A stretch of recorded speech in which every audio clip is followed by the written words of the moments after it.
Hoy, en Palabra Gota a Gota, en toda la Biblia nos muestra un solo Dios. El Antiguo Testamento era sombra de lo que había de venir, y Hebreos nos explica Levítico, así como todo el Nuevo Testamento nos explica el Antiguo Testamento.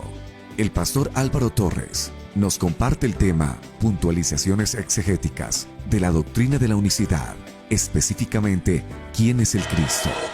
Bienvenidos.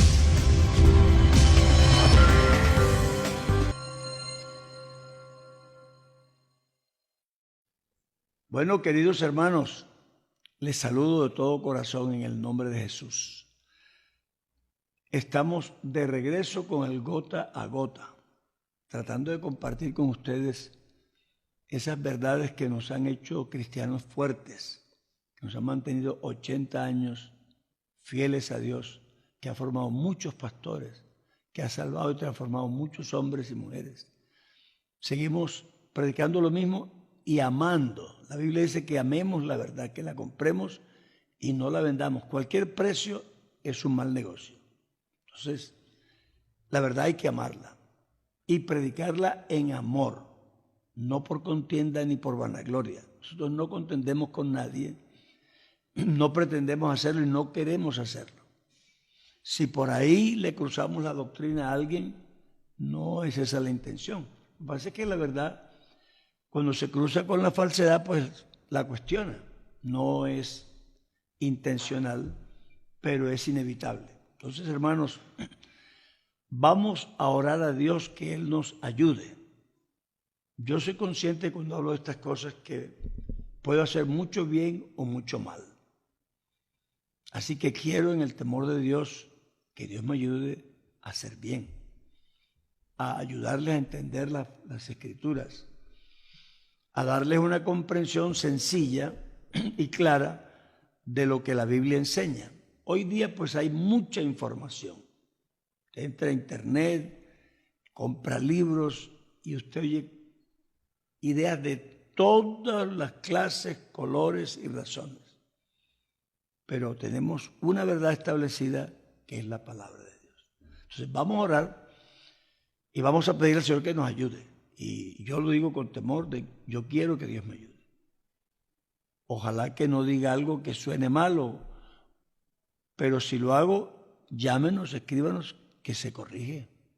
Porque los hombres no somos infalibles, ninguno, no importa cómo se llame y no importa el lugar que ocupe en la jerarquía de la iglesia, los hombres son hombres.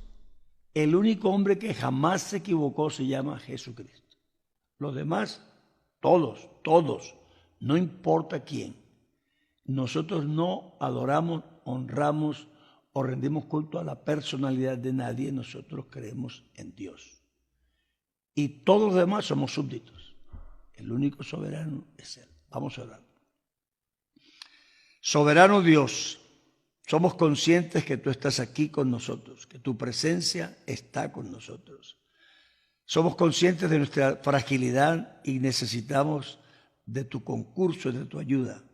Ayúdanos a usar la palabra con reverencia, con respeto, con inteligencia, con sabiduría que viene de arriba. Ayúdanos, por favor. Queremos ser iluminadores, no queremos tergiversar la verdad, no queremos engañar o perder a nadie. Queremos entre todos caminar en el camino de la vida y de la santidad y de la verdad. Así que nos ponemos en tus manos, nuestra mente, nuestra inteligencia, nuestras habilidades, todo está en tus manos. Te suplico que nos ayudes y a los hermanos que nos escuchan. En el nombre de Jesús. Amén.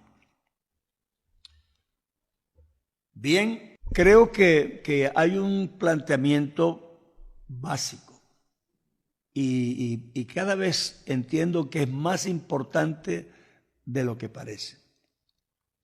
De pronto no fuimos muy conscientes y no lo hemos enfatizado suficiente. Pero es importante que nosotros sí hagamos una diferencia. Nosotros somos personas de la resurrección de Cristo para acá. Eso se llama el Nuevo Testamento. Y de la resurrección para allá, incluidos los evangelios, Eso es Antiguo Testamento.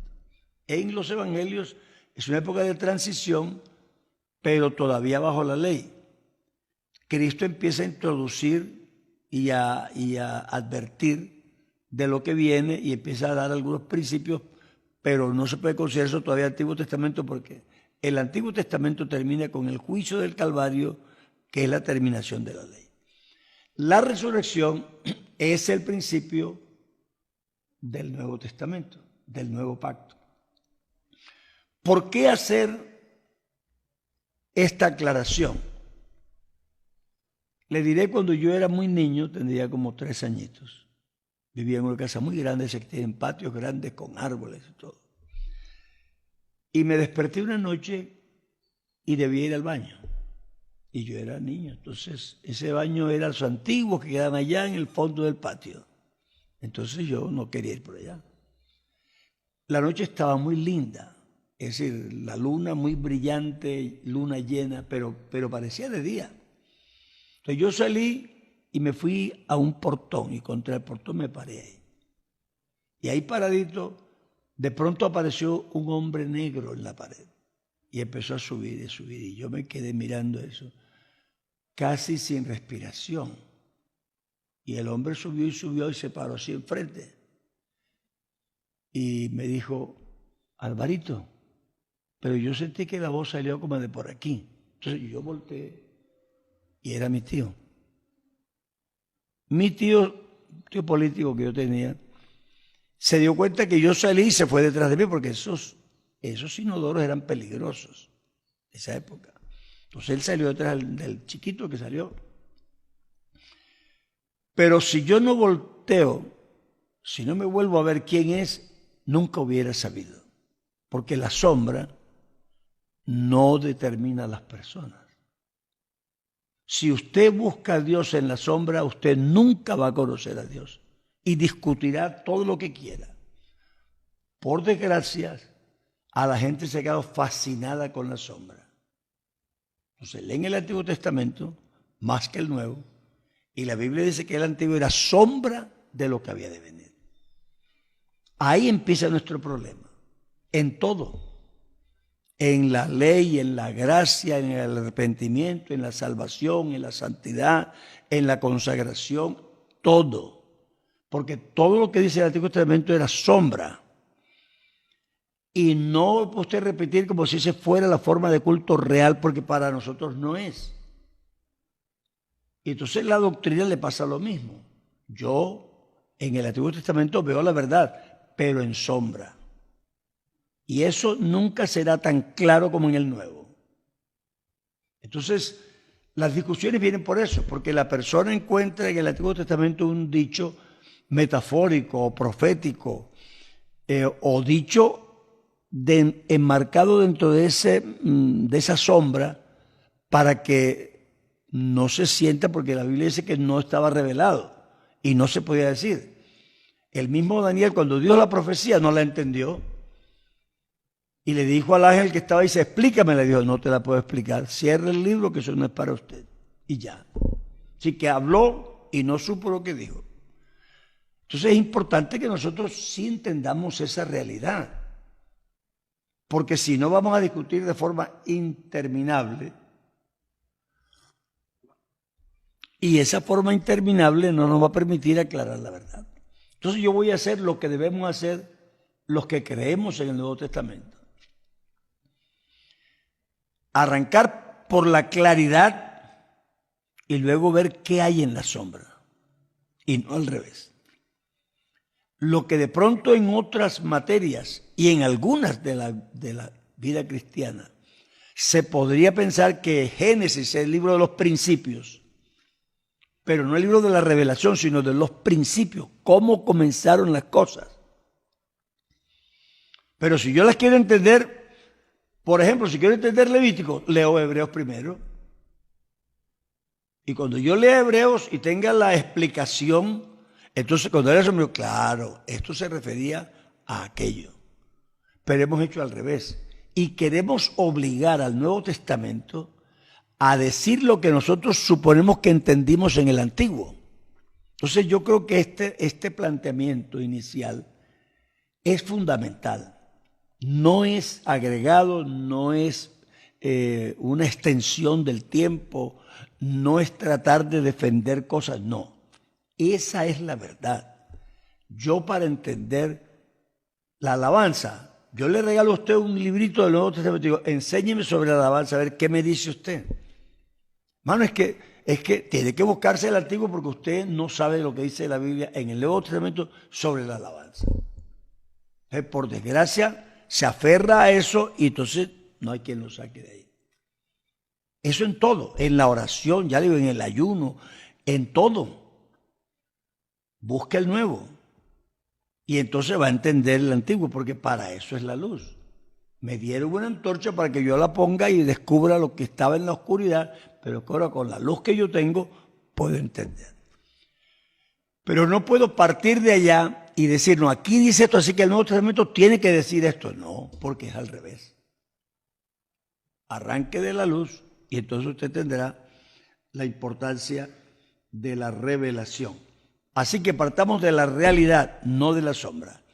Porque si yo no me volteo y veo a mi tío cara a cara, nunca hubiera sabido que era él. La sombra, además, distorsiona la imagen. Nunca es igual. Alargada, achatada, ampliada, oscura, no tiene la fisonomía, así que no. Claro, sí me da una idea que es un hombre que está ahí. Ahora, si es una mujer con el pelo cortado como hombre, tampoco me hubiera dado cuenta que era una mujer. ¿Cierto? Pero sí me da la imagen de que hay un ser humano ahí. Pero indefinido, indeterminado. Entonces, yo le suplico que verdad, no lo tome como una evasiva, porque no lo es.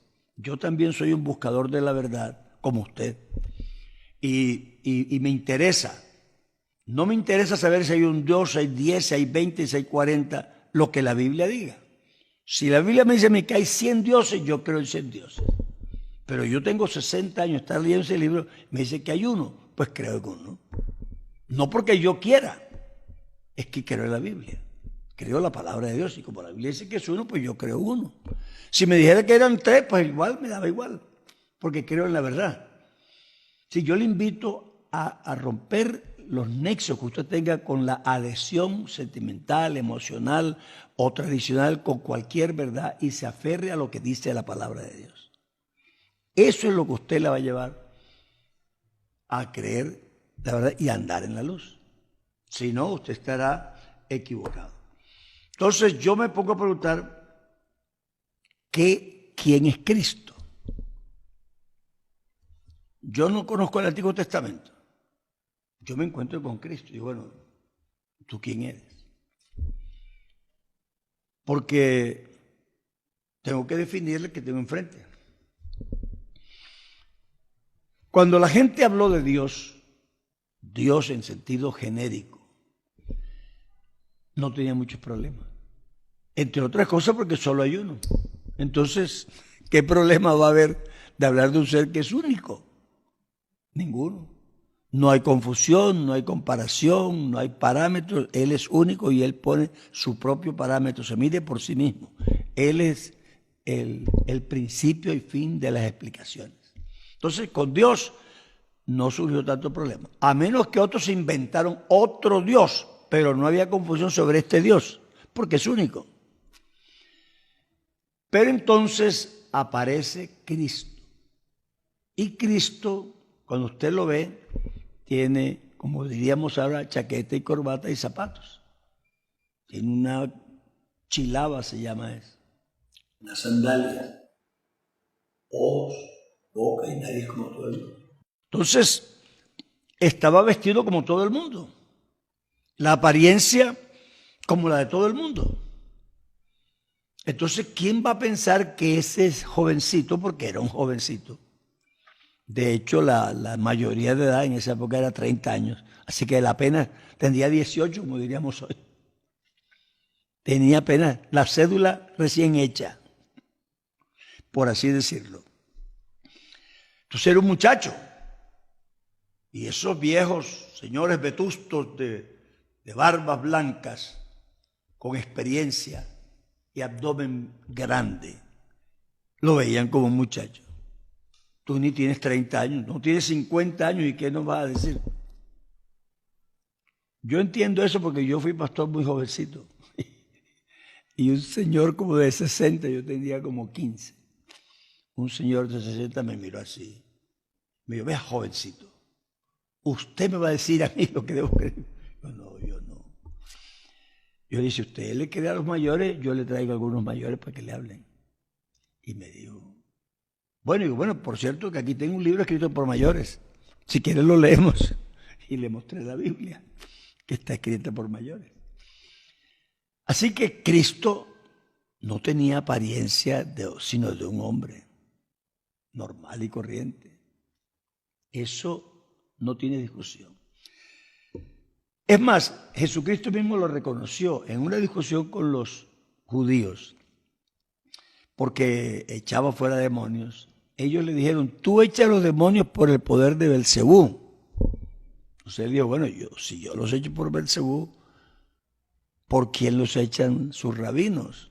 Los enseñadores de ustedes echan demonios, ¿por quién los expulsan? Entonces les digo una cosa importante que yo quiero que usted apunte. Dice, vea, cualquier pecado contra el Hijo del Hombre tiene perdón. En otras palabras, bien merecido me lo tengo por presentarme con esta pinta. Como estoy vestido de hombre, me falta en el respeto y no puedo decir otra cosa, así que lo acepto, lo asumo. Yo tengo la culpa, me presenté como lo que no soy en realidad, pero necesito estar así. Entonces, ustedes me faltan el respeto y yo tengo que perdonarlos. Dice, pero cualquier pecado contra el Espíritu Santo, es decir, contra Dios en su esencia original, no tiene perdón. En otras palabras, si ustedes supieran quién es el que habla contigo, las cosas serían diferentes. Eso siempre pasó. La samaritana hasta llegó a decir que me parece que eres profeta. Y eso es lo que algunos pastores o creyentes no se dan cuenta, que es que jugó tan bien el papel que parecía otra persona. Él no es una persona, es un personaje. Entonces, él le dice a la mujer samaritana, si tú supieras quién habla contigo. ¿Con quién? Pues estoy hablando con Jesús de Nazaret, el hijo de María. Dice, no. Si tú supieras quién es el que habla contigo, tú pedirías de él y él te daría agua viva. Así que ella se estaba siguiendo por la apariencia, como muchos están haciendo, pero no estaba comprendiendo. Si tú supieras quién es el que habla contigo, entonces tú pedirías de él. Los judíos les pasó lo mismo. El sitio más grande y sagrado que tenía la tierra era el templo. Porque el templo era así y Dios vivía ahí. Pero Jesús dijo, uno mayor que el templo está aquí. Así que no es que él vive ahí, como si estuviera alquilado. No. Él está diciendo, uno mayor que el templo está aquí. Cuando tú le dices a un judío, tú estás blasfemando. Porque la única cosa más grande que el templo es Dios. Para ellos el templo es un lugar sagrado. De hecho, tan sagrado que al lugar santísimo no entraba todo el mundo, solo el sumo sacerdote y una vez al año. Y tenía que entrar con un sacrificio, porque si no se moría. Entonces, el problema es Cristo.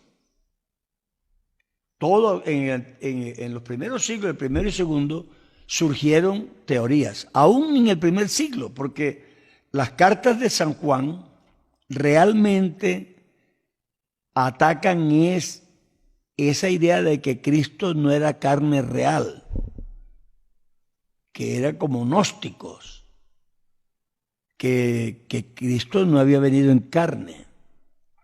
Entonces él dice, cualquiera que no traiga esta doctrina, no lo recibáis en casa, ni le digáis hermanos. ¿Cuál doctrina? El que no cree que Jesús es venido en carne es anticristo. Así que la doctrina, fíjese lo que dice, que ha venido en carne. Así que si tú no crees que Él es Dios, tú vas a tener que creer que Él tuvo una preexistencia anterior para poder luego manifestarse en carne. Y eso sí ya es más grave. Entonces, la primera teoría fue esa. Eso se llama docetismo. Es decir, creer que Jesucristo solo es Dios, uñas, nariz, pelos, todo. Él fue las dos cosas. Pero tú no puedes negar que Él estaba en carne, porque si lo niegas, tú eres un hereje. Eso dice la Biblia, dice, el anticristo. Otros dijeron, no, Jesucristo es un hombre muy bueno y Dios lo adoptó. Y esa palabra de que Dios lo adoptó dio pie a una doctrina que se llamó el adopcionismo. Que Dios adoptó un hombre muy bueno y entonces lo hizo su hijo. Otros dicen, no, él sí era Dios y hombre, pero la divinidad es tan fuerte que absorbió la humanidad y se quedó solo la divinidad. Eso se llama monofisismo, eso es otra herejía. Otros dijeron, como Arrio, no, es que él solamente es un hombre, santo, perfecto y todo, pero es un hombre. Esos son los testigos de Jehová. Se llama arrianismo. Entonces, nosotros sí tenemos que ver lo que estamos creyendo. La Biblia nos enseña que hay una manifestación de Dios aquí de una manera especial. Entonces, en esa época surgió la doctrina que se llama modalismo. Los modalistas o los monarquianistas. El monarquianismo y el modalismo decían, no, Dios no es varios, sino que está mostrado en diferentes modos. Como dirían los jóvenes de ahora, no, es que Cristo es Dios en modo hombre, modo humano, pero no es otro. El modalismo decía eso, decía que son diferentes modos. De hecho, la palabra persona, que se usa para explicar la Trinidad, originalmente no se usó como un individuo, porque la palabra persona era la máscara que se ponían los actores de teatro. Una máscara que ríe, otra máscara que llora, otra máscara que se asombra. Y a esa máscara, yo tengo una en la casa que la he usado mucho para las clases de universidad, es una persona, es un personaje, no un ser distinto, sino una cara distinta del mismo personaje. Entonces, estos planteamientos primarios hay que hacerlos para entender de qué vamos a hablar. ¿De qué vamos a hablar? Yo parto de la idea de que la Biblia dice que Dios es uno, desde el principio. Nunca Dios ha dicho que es dos, siempre es uno. Y esa verdad que está establecida indiscutiblemente, en el principio creó Dios, no los dioses. Los dioses no crearon. Nadie se ha atrevido a poner en la Biblia, en el principio los dioses crearon. Nadie, ningún traductor. Todos dicen, en el principio Dios. Y de ahí en adelante siempre se habla de un solo Dios. Cuando habla Dios o los representantes que Él tuvo en la tierra, los profetas. Porque si buscamos lo que decían otros, eso es otra cosa. Pero la gente que era de Dios, habló siempre que Dios era uno. Entonces, todos los libros mosaicos y todos los libros históricos siempre hablan de que Dios es uno solo. En el Nuevo Testamento está establecido que Dios es uno. Así que tú no puedes tener a nadie, ni a Jesucristo, que diga que es Dios sin que sea ese único Dios que hay, porque no hay otro. Lo demás son un poco de malas interpretaciones o de enredos. Yo puedo enredar con explicación, no es que el versículo tal parece que dijera, no parece que dijera. Yo tengo establecido, bien establecido escrituralmente, que Dios es uno. De ahí en adelante cualquier personaje, cualquiera, que diga que es Dios, si verdad lo es, tiene que ser ese único, porque no hay otros, no hay dos. Y creo que esa es otra cosa que tenemos que establecer. Eso está establecido escrituralmente. Todos sabemos que Dios es uno. Aún los trinitarios no dicen que Dios es tres, dicen que es uno en tres personas. No se atreve nadie a decir que es más de un Dios. El politeísmo está mandado a recoger. Nosotros creemos en un solo Dios. Y ese Dios único no tiene reemplazo, ni tiene compañero. Dice, no conozco otro Dios fuera de mí. No hay otro. Yo soy el primero y yo soy el postero. Y fuera de mí no hay quien salve. Así que Dios dice claramente que no hay. Él no conoce otro Dios. Así que tampoco lo puedes conocer tú, porque Dios es omnisciente, lo sabe todo, lo conoce todo y no conoce otro Dios. ¿Cómo lo vas a conocer tú? No puedes. Así que si Jesucristo es Dios, no puede ser otro, porque es que solo hay uno. Y cuando uno dice que hay un solo Dios, es una verdad inamovible. Inamovible. Surgieron esas ideas tratando de explicar a Cristo. Y ahí está el problema. ¿Por qué? Eso se llama racionalismo. Aunque la persona diga que no, es materialista. Porque él está tratando de explicar a Dios en términos materiales. Lo que él entiende materialmente que es. Y en eso tendría razón. Pero te voy a decir una cosa en el temor de Dios. El cristianismo sin milagro no es cristianismo. El fundamento de la fe cristiana es el milagro. El milagro en todo. Yo predico un sermón y por muy bueno que sea el sermón, ¿cómo me explico yo con un hombre que no teme a Dios ni a los hombres ni a nadie, que mata, que roba, que abusa? De pronto se pare de su asiento y venga llorando al altar a entregarse. No hay sermón que haga eso. No hay discurso que haga eso. Un hombre que nació, porque eso es lo que decían los judíos, es que nunca se ha visto esto. Los judíos, cuando un hombre judío dice nunca se ha visto esto, ponle atención. Vieron el mar en dos, vieron la monte que temblaba, vieron cayendo pan del cielo, trajeron las codornices, hubo agua de la roca. ¿Qué fue lo que no vieron? El hacha flotó, el hijo de la señora que se resucitó. ¿Qué fue lo que no vieron? Pero ellos decían, nunca se ha visto esto. ¿Qué es lo que no se ha visto? Que un hombre que nació ciego, sin ojos, le den los ojos, no se ha visto.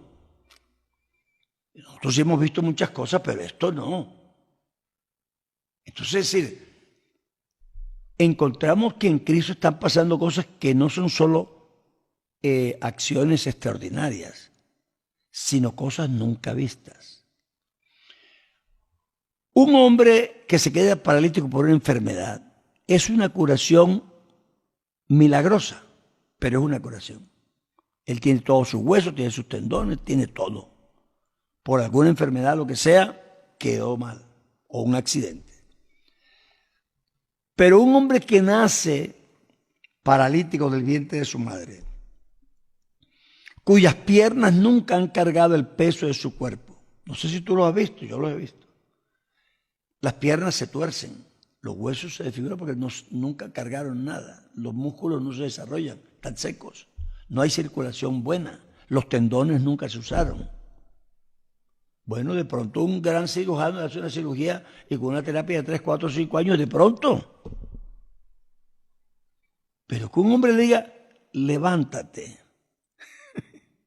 y anda.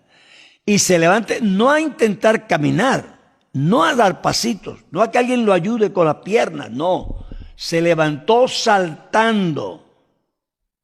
Eso tiene explicación. Claro, un científico yo no espero que lo crea. El día que lo crea, él es un cristiano. Yo sí comprendo y le doy toda la razón. Yo tampoco lo creería. Pero yo que lo he visto, ¿cómo hago? Porque de lo que sabemos hablamos y de lo que hemos visto testificamos. Tú dirás lo que quieras, pues yo lo he visto. Si no tengo dudas, lo he visto. Sé que Dios hace milagros. Dios no anda haciendo milagritos por ahí para entretener a la gente, no. Pero cuando se necesita milagro de cualquier tamaño, es que en realidad para Dios no existen los milagros. Los milagros son para nosotros, que nosotros llamamos milagros, lo que nosotros no podemos hacer o no se puede hacer los humanos. Pero para Dios no es nada imposible. Así que Él dice, ¿cuál milagro? Es un juego. Sí, dijo, haya luz, y iluminó todo un universo. Entonces, ¿qué hay difícil para Dios? Nada. Entonces, cuando hablamos de Cristo, estamos en esa esfera. En la esfera en que tú no puedes darle explicaciones racionales. Porque si no, te quedas sin cristianismo.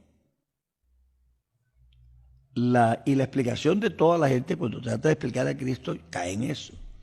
¿Cómo puede ser esto? Claro, no puede ser.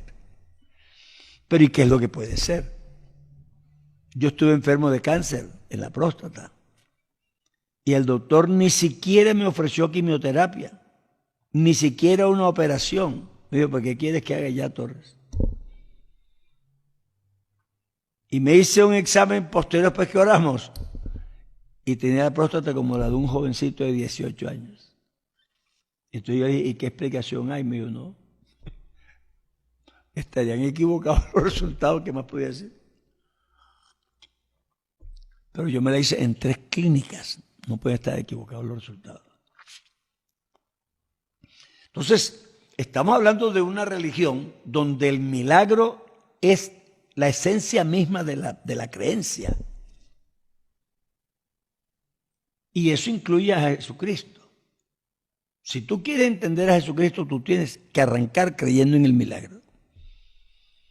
Porque la Biblia usa palabras muy simples, muy sencillas. Dice, el nacimiento de Jesús fue así. Que estando María desposada con José, se halló que estaba embarazada del Espíritu Santo. Así de simple. No discute, no argumenta, no dice una verdad. Esto es así. ¿Lo quieres creer? Bien, si no quieres creer, es tu problema. Porque el que se acerca a Dios debe creer. Eso dice la Biblia. Así que no se trata de que yo te convenza con argumentos. El que se acerca a Dios para entrar debe creer. ¿Qué debe creer? Que Dios existe y que premia a los que le buscan. Entonces, creo que estas bases fundamentales de la creencia cristiana son las que primero tenemos que poner como fundamento para luego construir el edificio. Porque si no, empezamos a discutir retazos que no saben qué se fundamentan. Yo tengo fama de ser racionalista, pero cuando llego ante Dios, yo me quito el sombrero y digo, no, es que Dios no es racional.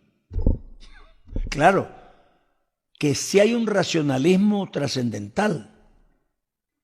Alguien me dijo a mí, no, es que eso no es racional. Digo, no, sí es racional. Lo que no es materialmente racional. Y creo que ese es el problema. El hombre cree que todo lo que él se explica materialmente es lo único que es racional, pero no. Lo racional básicamente es que es coherente. Lo racional no es que sea verdad o mentira, sino coherente. Yo pongo una liebre a correr con una tortuga y materialmente eso no hay discusión, ¿verdad? Pero entonces yo pongo unas bases matemáticas y entonces desarrollo un argumento coherente con el principio matemático. Digo, no, es que por cada metro que va la liebre, la tortuga medio. Y como el medio es infinito, nunca se le alcanza. Pero eso es racionalmente matemático, pero no material. En el material, en 2 segundos ya se la pasó. Pasa al revés con el mundo espiritual. Yo en la tierra cargo hasta, ponle 60 kilos.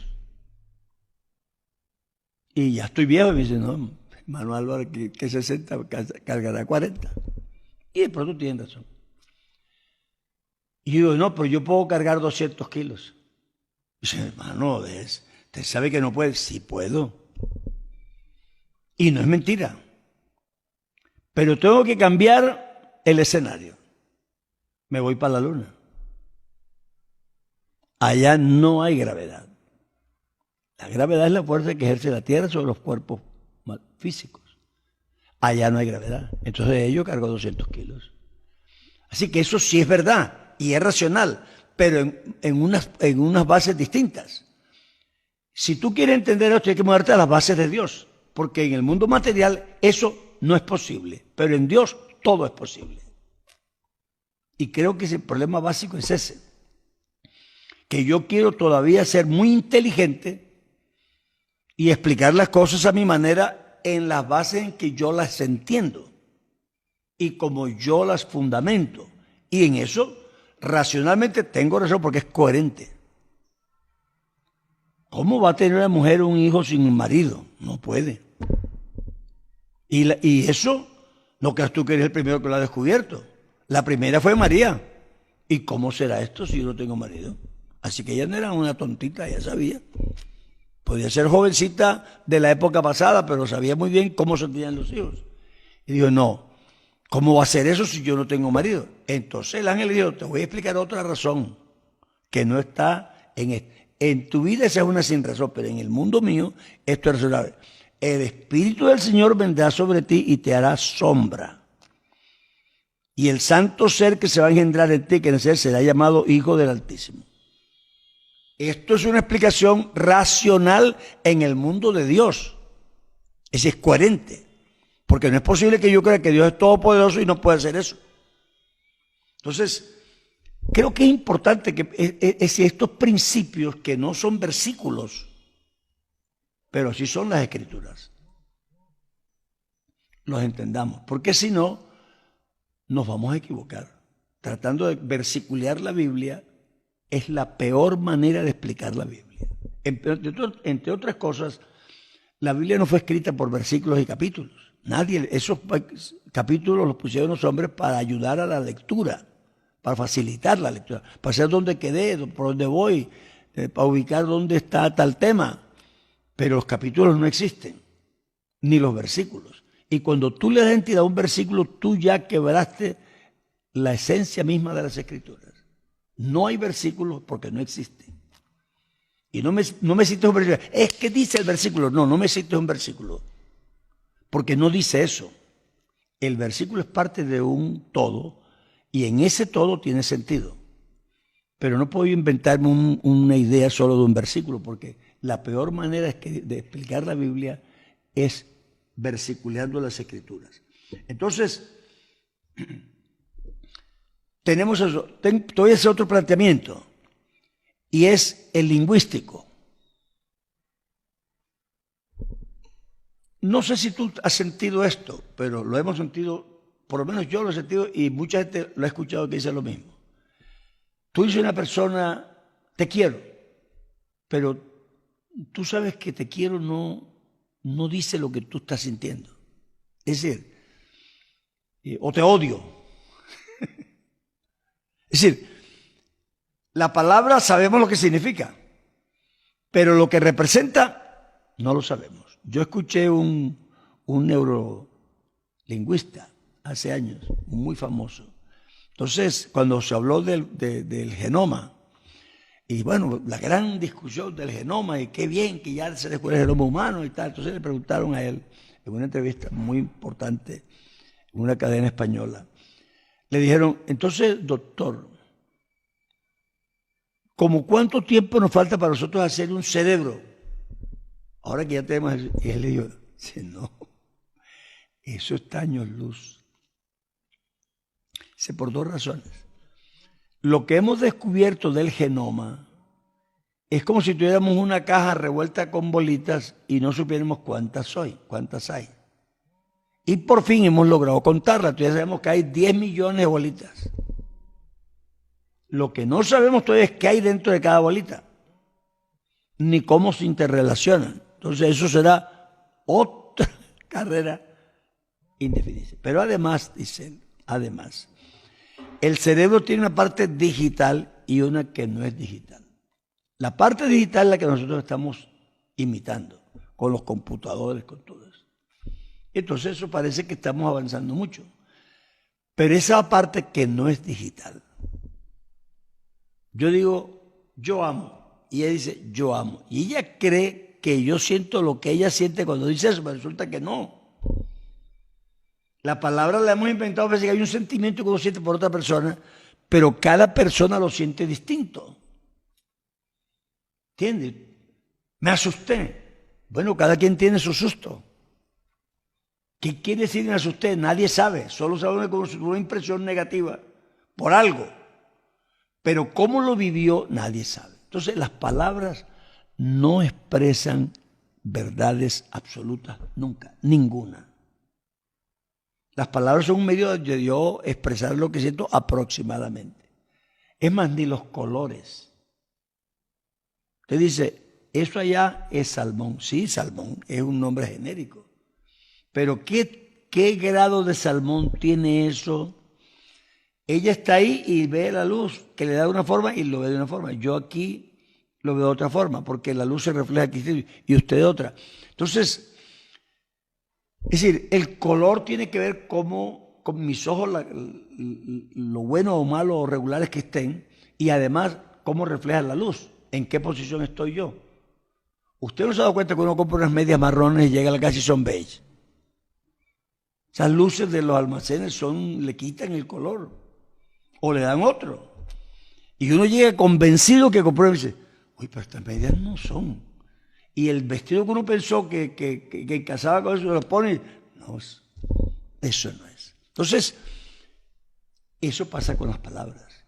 Y yo quisiera que usted no reduzca a Dios a unas palabras, porque no será. Y si defiende las doctrinas solo con etimología y solo con diccionario, usted se equivocó. Nosotros tenemos verdades y las expresamos con palabras aproximadas, pero Dios supera todas las palabras. Cuando digo Dios es todopoderoso, yo no tengo ni idea de lo que eso quiere decir. Esa palabra no me dice nada. Pero cuando yo digo que Dios es todopoderoso, hermano, eso es decir, abrumador. Dios todo lo puede. Entonces, es decir, alguien me dijo, no, es que yo no creo en la sanidad divina, me dijo un señor de una iglesia evangélica. Y digo, ¿y por qué? No, es que esos milagros fueron para eso, pero Dios no puede hacer eso.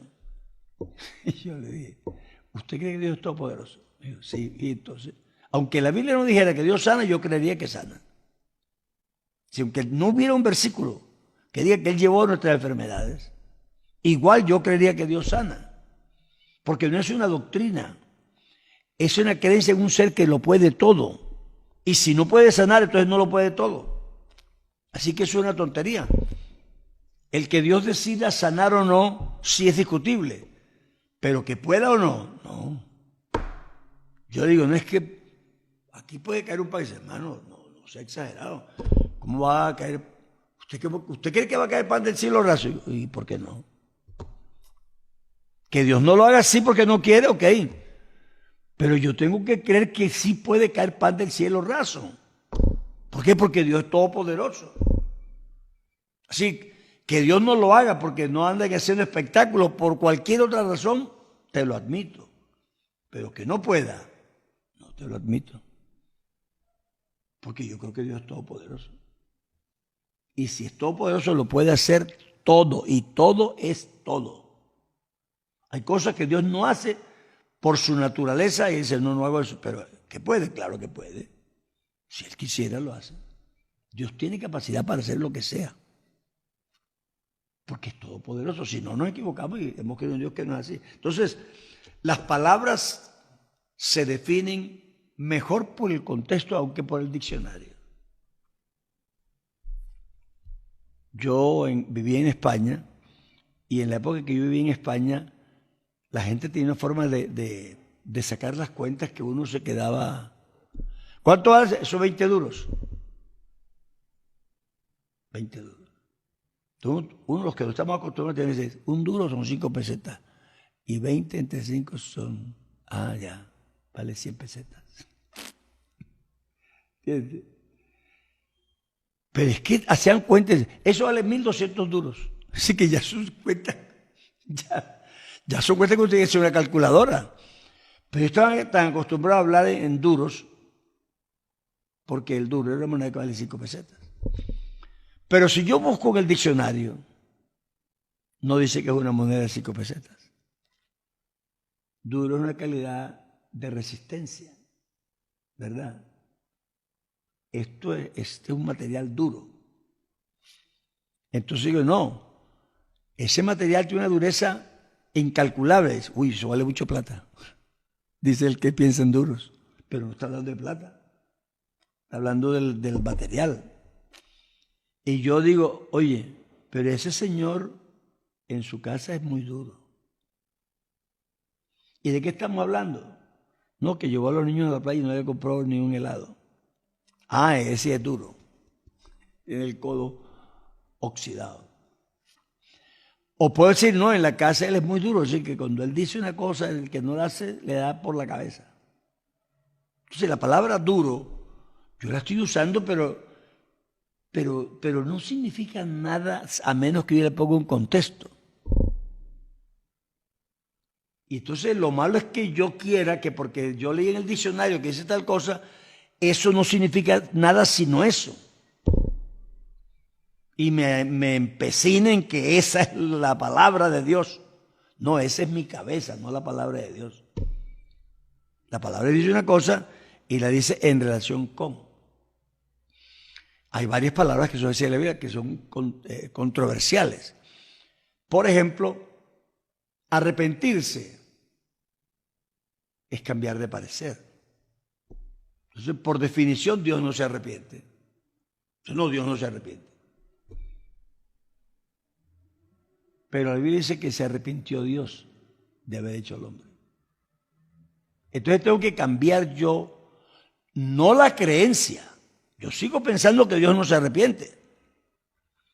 Pero me doy cuenta que la palabra puede ser que tiene también otra acepción.